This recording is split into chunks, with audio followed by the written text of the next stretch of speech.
Okay, so here we're given x and y are uniformly distributed over some set. Because a uniform distribution over a set has density 1 divided by the area, it's usually very helpful to draw a picture whenever dealing with uniform random variables. So let's begin by drawing a picture. All right, so I've added some x and y axes. We're told that x and y are both bigger than 1. And we're also told that their sum is less than 1. So to graph the region where their sum goes, well, we can go from either y, let's just add in, the way you graph an inequality is you graph an equality, and then you figure out which side of it do we care to be on, right? So that's the line x plus y is equal to 1, and then I've shaded off everything that's less than that. Note that if x plus y, equals 1, then that means that y is equal to 1 minus x. All right. So the density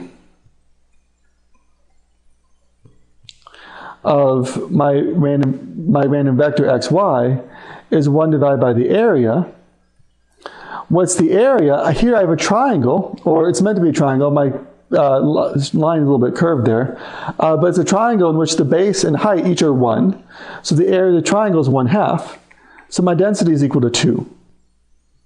The expected value of x is the integral over my region. X goes from 0 to 1. Y goes from 0 to 1 minus x, right? Because that was the equation of my line, of the density, which is 2, times x, because I'm finding the expected value of x, dy dx. All right, well, it's easy to integrate 2x dy because 2x is a constant with respect to y. So I'm integrating a constant from 0 to 1 minus x. That's just going to be whatever my constant was, times 1 minus x. And I'm left here with an integral dx. Right, so I have the integral from 0 to 1 of 2x minus 2x squared dx. The integral of 2x is x squared. The integral of 2x squared is 2x squared over 3. And then I'm evaluating all this from 0 to 1. So I get 1 minus 2/3, right, or 1/3. So the expected value of x is 1/3. At this point, I'm going to double check in my picture, see does that make sense. And well, yeah, it does. It seems like there's more area. Like x can go from 0 to 1, but it's more likely to be to the left of 1/2 than to the right of 1/2. So I am indeed expecting my expected value to be less than 1/2. So I'm comfortable with the expected value of x being 1/3. The expected value of x squared, well, I do the same thing, but instead of now of integrating 2 times x, I'm going to integrate 2 times x squared over the same region, dy dx. Right, so exactly as before. Notice one thing here. I'm actually writing out all the steps.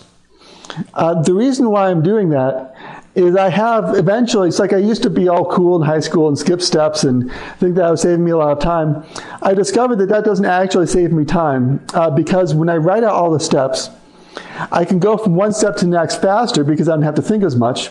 And I make fewer mistakes.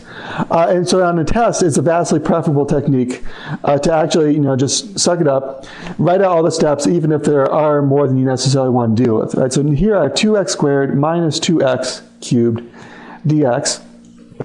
As another little checking thing I can do here, I can compare my integral here to my previous integral. Before at this stage, I was integrating 2x minus 2x squared. Now I'm integrating the same thing multiplied by x. That makes sense because I'm finding the expected value of x squared now instead of the expected value of x.